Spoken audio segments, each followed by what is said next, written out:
Hey Google, call my girlfriend on mobile. Got it. What's your girlfriend's name? So in this video, I'm going to show you how to use Google Assistant to call your girlfriend without touching your phone. So this could be useful if you are driving or you are hitting or you are busy doing something that do not allow you to touch your phone. With the Google Assistant, you can just command your phone to put a call through to any contact on your phone. So let's go ahead now and do this. Now, the first thing you want to do is go to Google app on your phone. Just scroll down and click on the Google app. Tap on your profile icon to the top right. Now click on settings.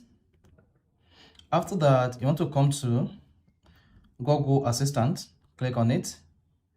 Hey Google and voice match. Click on it. Now ensure you turn on Hey Google Assistant. This. So turn on this. Then come back.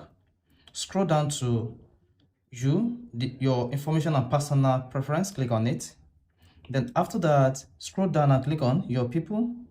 Click on add person. Then select the name of your girlfriend. So in this case, I'm going to select the name of my girlfriend.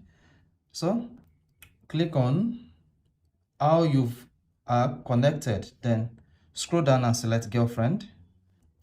Click on add.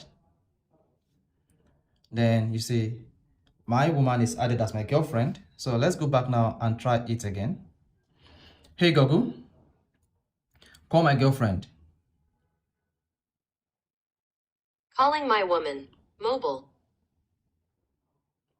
And that is it. So with this, you can call anyone using Google Voice Assistant. So if that was helpful, please hit the like button and follow for more tips just like this.